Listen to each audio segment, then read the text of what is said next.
Talk about 2D and 3D transformations in cascading style sheets. 2D transforms work in a similar way to the free transforms you might have seen in Photoshop. You can take an element and you can rotate it, skew it, or scale it using the transform CSS property. Here we have a simple box, a div, id equals box. We could scale it 150% in one direction using a bit of CSS. We define the box and we go transform scale y 1.5 or 150%. We could do the same thing widthwise, going scale x 1.5 or 150%. We could rotate the box, in this case 45 degrees, by going transform rotate 45 deg.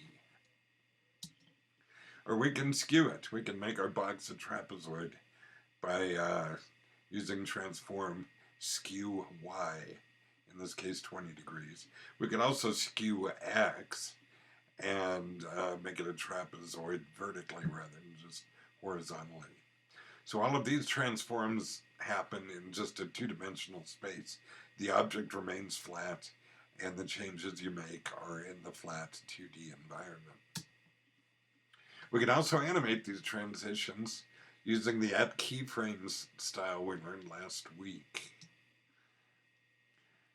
For instance, to make an object spin, like the pinwheel example last week, we could write @keyframes spin me, and we could go from, and then go transform rotate, because rotate is one of the 2D transformations, 0 or 0 degrees, to transform rotate 360 degrees. So now we have an animation that spins the object all the way around in a circle. Then we'd insert this line into any CSS to run the animation. We go animation, spin me, which is the name of the keyframes animation we built. 5S for 5 seconds, infinite linear. Infinite means it's going to run over and over and over again. Linear means the speed is going to stay consistent throughout. Notice this is a shorthand call. Last week when we were doing this, we'd go animation name, animation duration, animation repeat, those sorts of things. This particular shorthand wraps it all up into one command. So now let's talk about 3D. It's a little more clever. We can make things move and transform, spin, skew, grow, shrink, not only in the 2 dimensions that we did before, but in a 3D workspace. In this particular example, we're going to use the rotate transform, but it works as well with any of the transform properties. So our screen, our browser window, is basically a 2-dimensional grid with an x-axis and a y-axis, a horizontal x and a vertical y.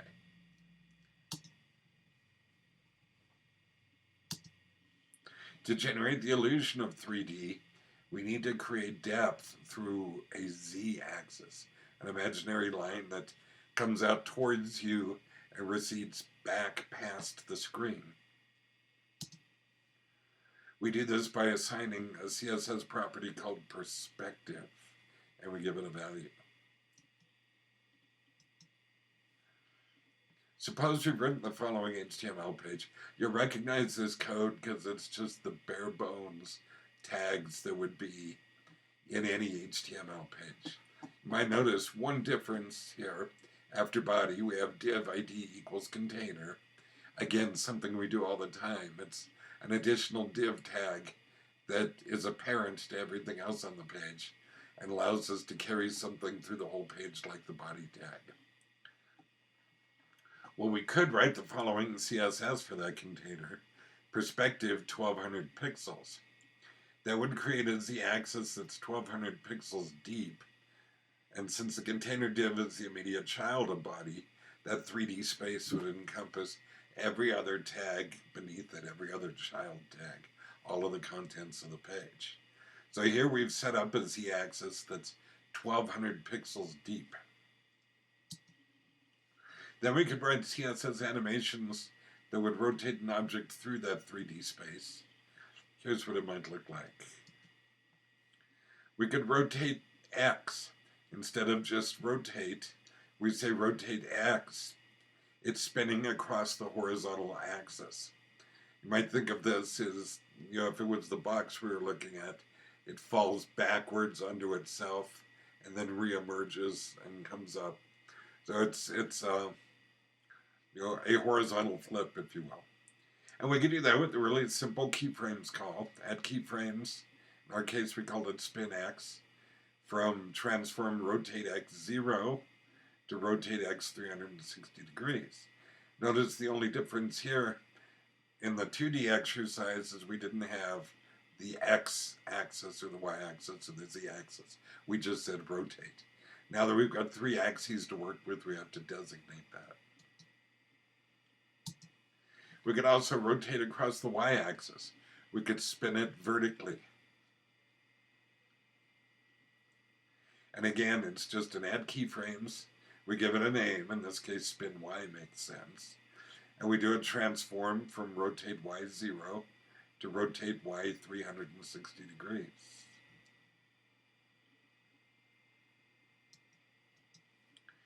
Now, to simply spin it like the pinwheel exercise, or like the 2D rotate, we have to rotate across the Z-axis, the one that's pointing at us and diminishing back through the screen.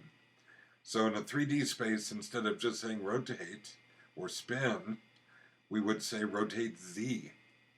And again, from 0 to 360 degrees would make our object spin one entire loop each time our animation runs. So that's a quick rundown of how the transform works. Let's fire up a Dreamweaver page and let's do some of this in real time. Let me start a new page so we're not looking at my cheat sheets. Okay, and let's call this one 3D Lecture C, because I already did a B. There's my cheat sheet. So let's set up a really quick little body here. Let's go div id equals container. Oh, how many typos can I make?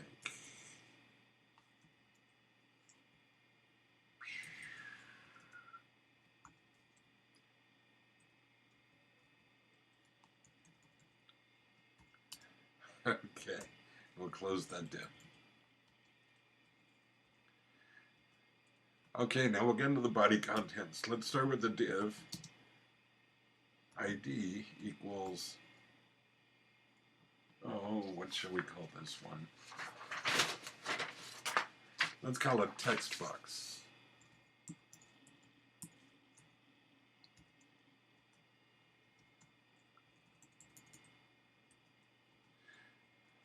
Now inside of the text box, let's do an H1. The headline goes in here. And let's do a paragraph. And in this case, I'm just going to do a paragraph of lorem ipsum text. So I'm going to grab it from a page I've already done. And we'll just paste it in there.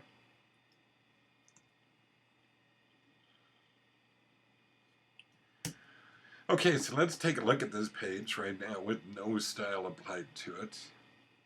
And it's pretty much what you would expect it to look like. So the first thing I think we'll do is we'll style up that box a little bit. So we have something to work with as far as the animation goes. So let's come up here and let's name this page 3D animation C.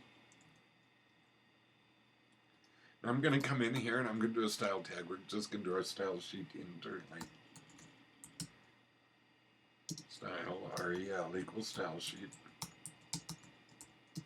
Type equals text / CSS.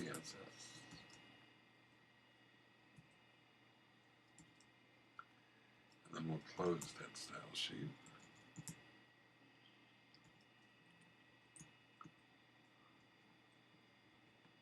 Oops, let's get rid of the typo. Okay, so the first style I'm going to do is text box.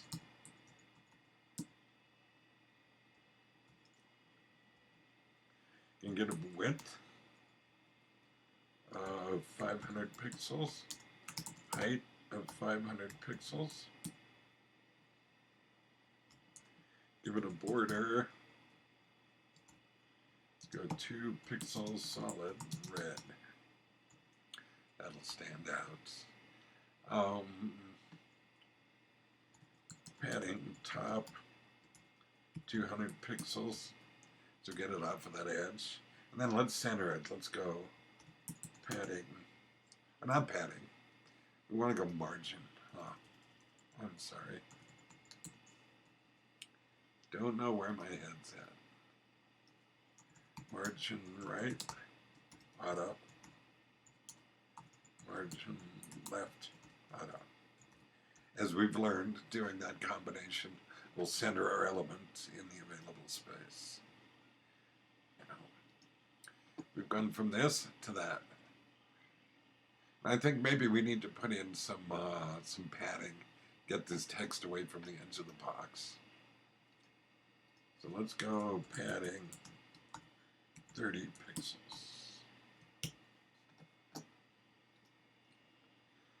There we go. That looks pretty good. That's a good place to start. So now the first thing we want to do, since we're going to 3D transform this, is to create that z-axis, create that perspective. So what I'm going to do is I'm going to write a style for the container div. It's going to be perspective. And let's go 1200 pixels. That's a pretty good depth. And let's get rid of the typos. Perspective 1200 pixels. Okay. And that's not going to show us anything different.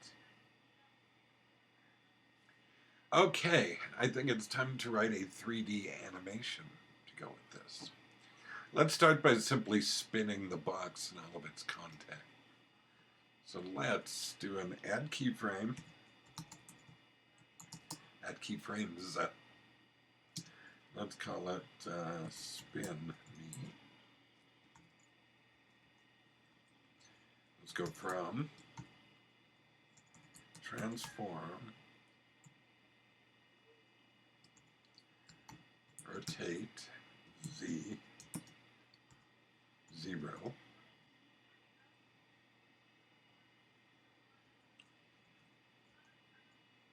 to transform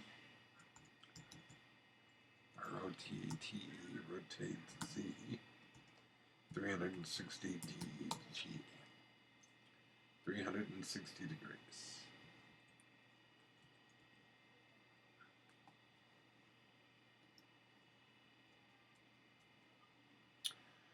So there's our animation, which will spin the box and its contents in a full circle like our pinwheel did. So let's come down here to text box.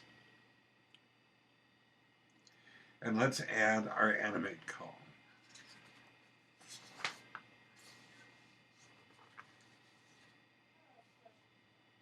Let's go animation, spin me. We're going to do a shortcut here. Instead of going animation name, animation duration, on and on and on and on, we're going to do a shorthand, kind of like we do with border. In this case, we're going to give it a name. We're going to give it a duration. Let's go 5 seconds. We're going to go infinite. It's going to keep spinning over and over with no stop. And linear. the speed at which it runs is going to be consistent throughout. So we're running the animation spin me on a 5-second animation. It's going to loop over and over and over again, and it's going to maintain its same speed throughout.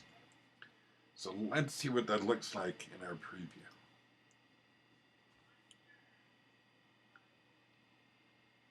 There we go. Now, that's only marginally impressive because it's not really moving through a 3D space, is it? You know, that pinwheel would work just as well in a 2D space by doing rotate. So, let's look at some other permutations. I'm just going to copy the keyframe, spin me, because it's easier than rewriting everything. Let's call this one spin X. And instead of rotate Z, we're going to rotate across the X-axis.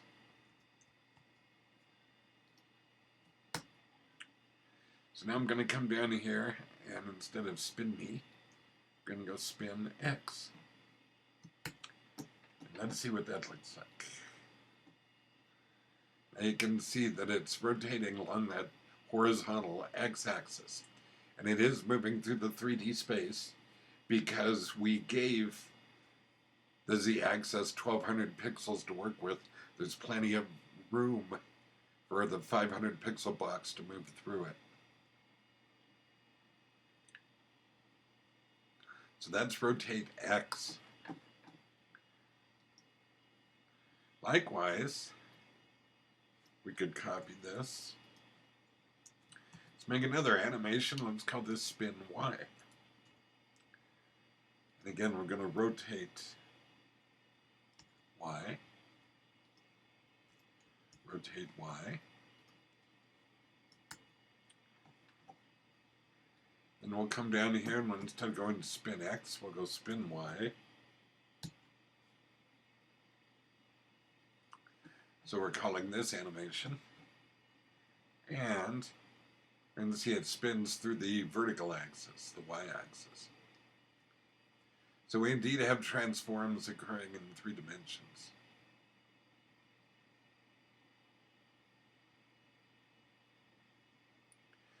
Now, of course, we're not limited to just spinning the box independently of everything else.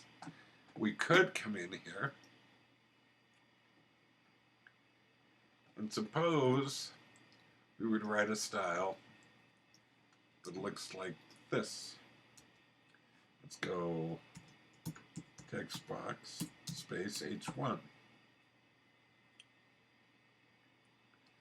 So we're going to write a style for the headline inside of the text box.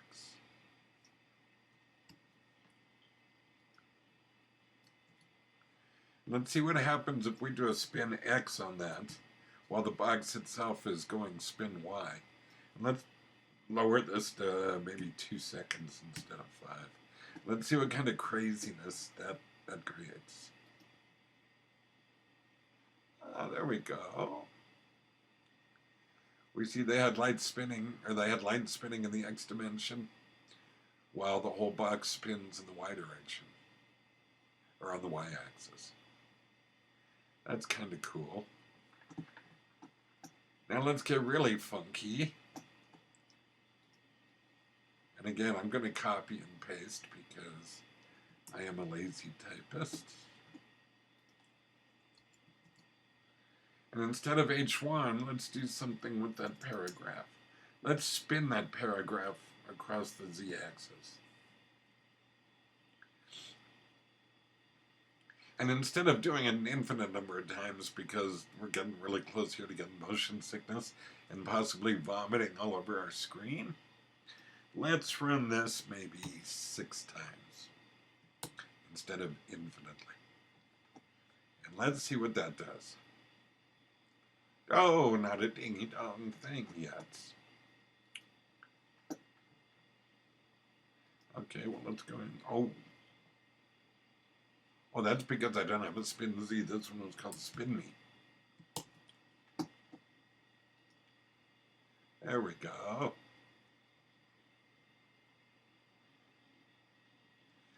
So now we've got different elements, different parent-child relationship, all spinning. You'll notice the spin on the Y is consistent to all of them, because those are all children of that text box. But then beyond that, they're moving through that dimension, through that space independently. So we get some kind of sophisticated, wacky, crazy motion going on. I don't know that this example is practical for anything, but it shows you the concept. Now suppose for a minute, let's disable the animation.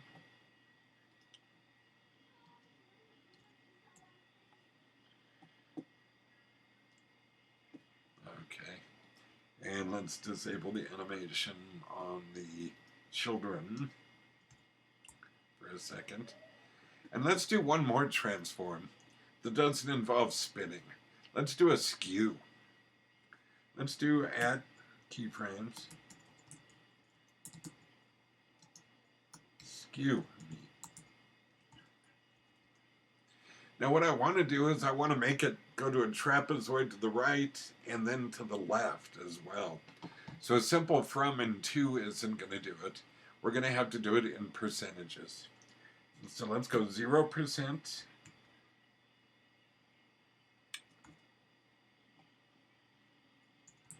Transform. Skew.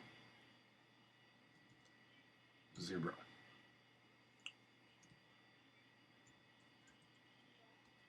Then let's go 25%.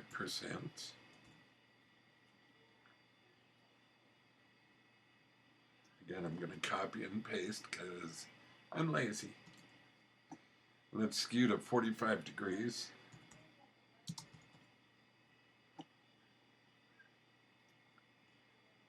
Then at the halfway point, 50%.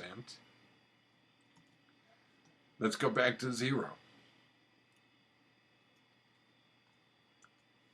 Then at 75%,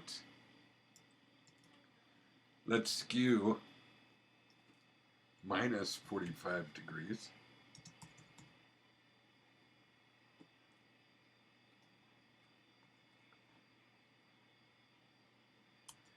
And then at 100%,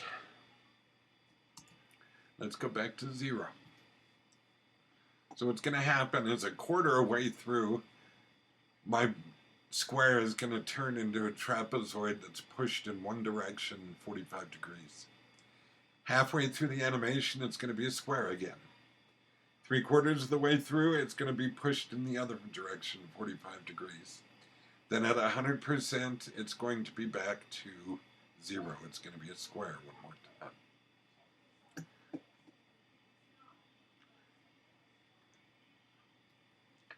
So I'm going to copy this animation call so I can leave the spin one in place for reference for the notes. And instead of spin my, we're going to go skew at me. And let's do 3 seconds. 5 seconds seems a little long to me. And let's see what this does.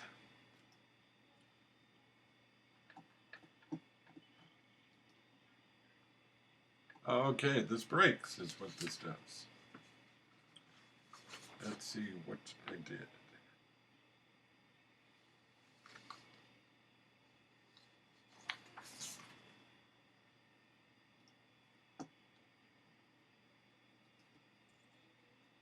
There we go.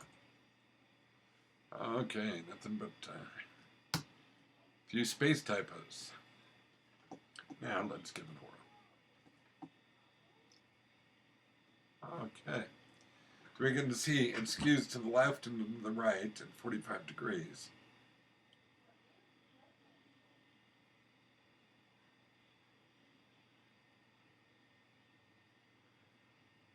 And there you have it. This is an introduction to some of the things you can do with animations in 3 dimensions, simply with CSS with no other fanciness. Maybe there's a way you can work this into your Zen garden if it makes sense in the design. Or it's something to play with over the summer when you're getting creative and wild and wacky on your own. Or when you're sheltering in place and you really have nothing else to do. Thanks a lot. We will see you in class.